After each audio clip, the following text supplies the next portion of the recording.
bird on a tree. I'm just sitting here.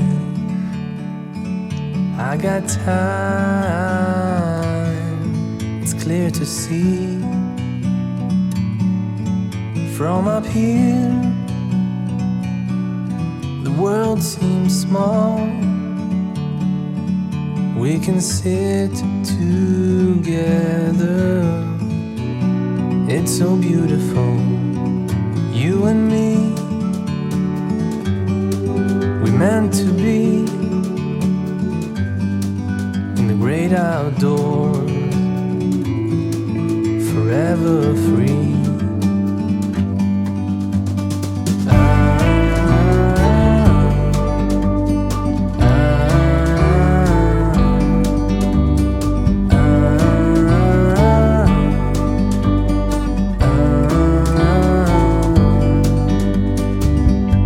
Sometimes you need to go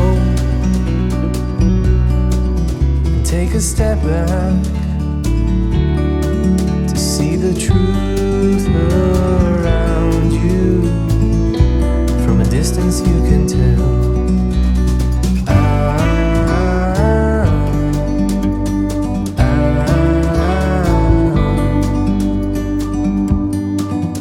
You and me were meant to be in the great outdoors, forever free. You and me meant to be in the great outdoors, forever free.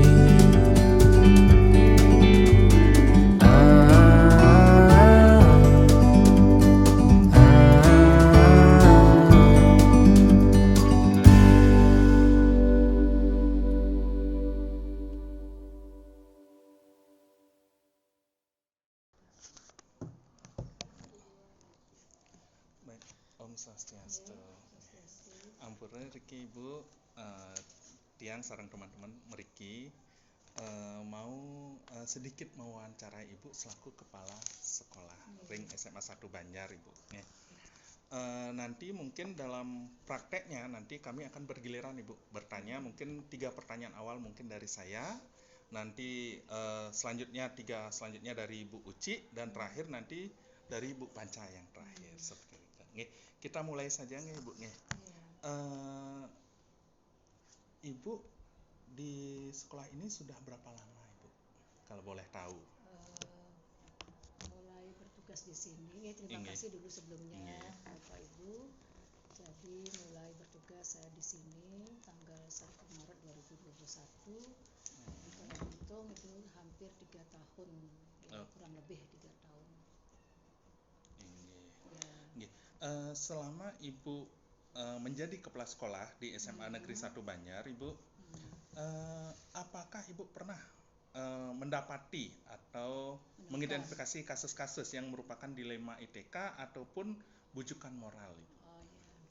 Terkait dengan kasus-kasus yang saya alami, hadapi di sekolah mengenai bujukan moral dan dilema etika, itu ya memang ada. Kalau yang termasuk bujukan moral itu kan yang terkait dengan kegiatan-kegiatan keorganisasian, misalnya hilang kepanitiaan.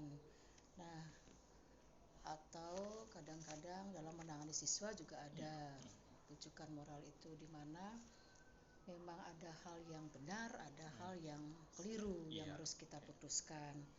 Itu jadi kami tetap untuk menangani itu, tetap kami harus bermusyawarah dengan tim yang bersangkutan untuk mendapatkan kesepakatan yang terbaik sesuai dengan aturan atau regulasi yang kita gunakan sebagai rujukan. Nah, kalau misalnya dilema etika itu mengenai penanganan terhadap siswa, misalnya dalam kenaikan kelas, itu dengan penerapan IKM ini kadang-kadang antara kita dengan orang lain, teman-teman guru itu belum sepaham kita, jadi belum baik pemahaman kita bersama, tapi tetap semuanya bisa kita selesaikan dengan bermusyawarah.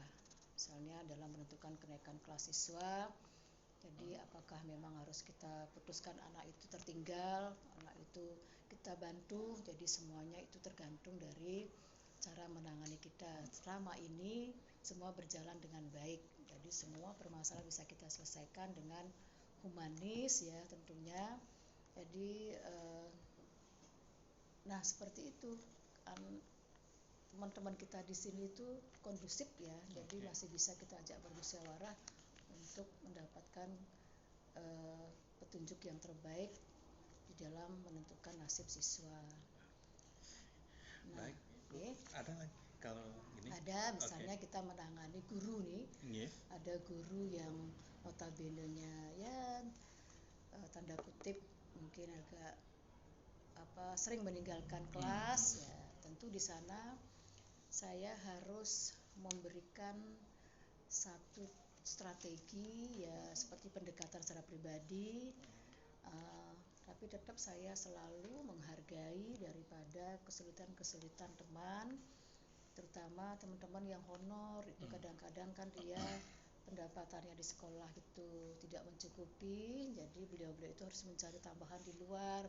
Nah, kalau kebetulan job yang di luar itu bersamaan dengan jam di kelas, inilah yang menjadi dilema bagi mereka. Tapi kami sudah upayakan untuk mengatur jadwalnya supaya ada jadwal off dan ada jadwal yang on harus di kelas. Ya, mereka yang mengatur di luar, kegiatan luar. Nah, itu saya kira yang bisa saya sampaikan. Oke, baik.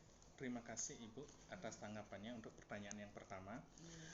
Selanjutnya Ibu, tadi Ibu sudah banyak sekali mengidentifikasi beberapa kasus nih. Terus pertanyaannya adalah bagaimana Ibu menjalankan pengambilan keputusan ya di sekolah ini, terutama untuk kasus-kasus yang memiliki dua kepentingan yang sama-sama benar ya, dua kepentingan benar atau sama-sama mengandung nilai kebajikan. Misal Ibu, seandainya ada misal Tiang anak sakit, oke, Tiang juga punya jam mengajar. Nah, bagaimana misalkan kalau seperti itu misalkan Ibu dalam pengambilan keputusannya? Ya, terima kasih Pak Wayan. Kalau sudah seperti itu masalah yang dihadapi oleh pegawai atau guru, tentu keluarga itu adalah tidak kalah penting dengan tugasnya. Utamakanlah keluarga yang sakit yang membutuhkan bantuan kita. Jadi untuk jam mengajar silakan koordinasi dengan MGMP atau guru piket, bisa memberikan tugas kepada anak-anak tersebut atau di kelas tersebut. Jadi silakan, saya akan mengarahkan untuk mengutamakan kesehatan keluarga yang perlu pendampingan. Itu menurut saya. Jadi harus manusiawi lah kita menangani. Berarti kasus, Ibu lebih menekankan kepada sisi kemanusiaannya dan prinsip kepedulian ya. Oke. Sedikit Ibu pertanyaan terakhir dari Tiang. Seperti tadi banyak identifikasi, kemudian Ibu juga lebih mengutamakan yaitu nilai kebajikan kemanusiaan dan prinsip kepedulian. Bagaimana prosedurnya atau langkah-langkah apa yang biasanya Ibu lakukan dalam pengambilan keputusannya seperti itu? Baik, kalau misalnya saya menemukan kasus tertentu di mana sulit rasanya kita menangani sendiri, tentu kami akan berkolaborasi dengan teman-teman yang lain, mungkin teman terdekatnya, bagaimana kira-kira guru atau pegawai tersebut di rumah atau di lingkungannya, sehingga betul-betul kita ketahui akar masalah yang sedang dihadapi oleh guru atau pegawai tersebut. Jadi kita berkolaborasi untuk bisa memutuskan tentang kasus yang sedang dihadapi. Itu. Oke, baik. Mungkin selanjutnya akan dilanjutkan oleh Bu Uci. Terima kasih Ibu. Ini masih berkaitan sih Bu pertanyaannya. Pertanyaan yang keempat itu hal-hal apa saja yang selama ini Ibu anggap efektif gitu Bu dalam mengambil sebuah keputusan untuk kasus-kasus tersebut? Ya, yang paling efektif itu kita menerapkan SOP yang kita sepakati. Contoh menangani kasus siswa yang sering bolos, siswa yang tidak pernah masuk, itu harus diadakan pembinaan, pendampingan sesuai dengan SOP yang kita miliki, itu yang paling efektif. Jadi siapapun nanti sebagai pemimpinnya, siapapun siswa yang melakukan hal yang sama, ya seperti itu penanganannya sesuai dengan alur daripada standar operasional. penerapan SOP. Iya, penerapan SOP. Iya Bu. Lanjutannya, hal-hal apa saja yang selama ini merupakan tantangan? Mungkin ada banyak tantangan dari kasus-kasus tersebut. Tentu pasti ya. Memang selama ini kita sangat menyadari bahwa sebagian besar lah anak-anak kita itu yang bermasalah ini terjadi mulai dari keluarganya, di mana broken keluarganya, anak ini tinggal bersama kakek, bersama nenek, kurang mendapat perhatian. Itulah tantangan kita. Kita harus mampu ini berupaya untuk berkomunikasi dengan keluarganya untuk bersama-sama menangani masalah anak-anaknya yang dialami. Jadi kalau sepihak dari sekolah saja, kita di sini kan hanya beberapa jam saja, sisanya mereka di rumah dan di lingkungannya. Jadi kendalanya satu ya, komunikasi kita agak sulit dengan keluarga. Satu, HP tidak punya keluarganya. Kedua, jarak kita terlalu jauh. Jadi ya, tapi tetap kita berupaya untuk menanganinya, misalnya dengan pihak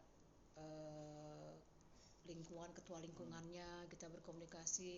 Malah kita berkomunikasi dengan pihak kepala desanya, kemarin tuh menangani anak yang sangat parah tuh, Sony namanya. Sampai kita mengadakan konferensi kasus bersama selain kita melakukan home visit. Ya, jadi itu yang bisa saya sampaikan. Jadi ketika mengambil keputusan itu tantangannya banyak, terutama komunikasi kita ya. Kemudian pertanyaan saya yang terakhir Bu, apakah Ibu memiliki sebuah jadwal tertentu Bu dalam sebuah penyelesaian kasus di 5 etika? Kalau jadwal sih tertentu, itu kan tergantung kasus. Saya kira jadwal tertentu tidak ada, tapi itu bersifat insidental. Jadi kalau memang harus ditangani ya segera, ya harus segera. Tapi kalau memang membutuhkan proses-proses yang seharusnya harus dilakukan, ya kita proses dulu sehingga nanti ya, jadi tergantung kasusnya. Itu bisa langsung menyelesaikan di tempat atau gimana Bu, bentuk atau prosedurnya seperti apa? Ya, tergantung ringan beratnya kasus. Ya, kalau ringan bisa selesaikan di tempat, ya selesaikan. Kalau misalnya agak berat membutuhkan informasi-informasi yang lebih banyak, membutuhkan orang-orang yang tahu masalah itu, ya kita harus berkolaborasi dengan pihak terkait. Kadang-kadang ada sejenis kriminal misalnya, ya pencurian dan sebagainya, tapi itu tidak pernah ada di sekolah kita ya. Itu. Terima kasih Bu, dari saya ada 3 pertanyaan itu. Ya. Silakan ya, Panca. Terima kasih atas waktunya. Pertanyaan selanjutnya akan saya lanjutkan. Begini, dalam mengambil sebuah keputusan, terutama keputusan terkait dengan kasus-kasus di 5 etika, apakah ada seseorang atau faktor-faktor yang dapat mempermudah Ibu atau membantu Ibu dalam mengambil keputusan? Kalau di 5 etika itu kan semua keputusan itu benar ya. Jadi benar, memang kalau semuanya keputusan itu benar, mana yang kita pilih, ya tentu strateginya adalah tetap kita harus duduk bersama untuk menentukan satu pilihan keputusan yang terbaik dan tidak merugikan semua pihak, gitu ya. Kita selalu berkoordinasi. Jadi harus selalu berkoordinasi. Ya, selalu harus bermusyawarah. Baik, kalau boleh tahu koordinasinya itu dengan, apakah ada orang yang Ibu ajak untuk berkoordinasi selain? Ya, kami kan punya staf manajemen, jadi ya yang paling dekat adalah staf manajemen. Kemudian kalau yang memiliki kasus itu guru atau pegawai bukan di stafnya, ya tetap kita harus berkoordinasi dulu dengan mereka, kemudian baru kita tangani bersama-sama untuk menyelesaikannya. Baik Ibu, pertanyaan yang terakhir, dari semua yang sudah disampaikan tadi terkait dengan kasus tadi, kemudian pembelajaran apa yang dapat Ibu petik dari pengalaman Ibu saat mengambil sebuah keputusan? Ya, pengalaman saya yang saya dapatkan itu banyak ya. Satu, melatih kesabaran. Dua, melatih juga komunikasi yang baik sama teman. Kemudian yang ketiga, ya berlatih mengambil keputusan. Nah, jadi banyak sekali pelajaran-pelajaran yang kami dapatkan. Jadi terutama bagaimana kita harus menghargai dan peduli terhadap sesama kita. Jadi kita tidak egois, tidak selalu memandang sebelah mata. Jadi kita harus betul-betul komprehensif memandang seseorang. Mengapa orang itu berbuat, pasti ada alasannya.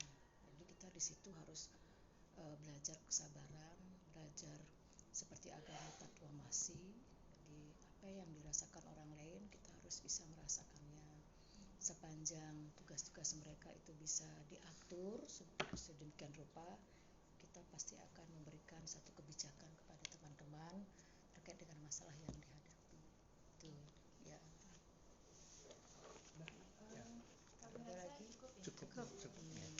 Ya. Ya, terima kasih nih Bu atas waktu dan sudah melakukan tanya jawab tadi Bu. Mudah-mudahan nanti hasilnya juga tugas ini bisa selesai segera Ibu. Ya, saya doakan. Nggih. Nggih Bu, nggih.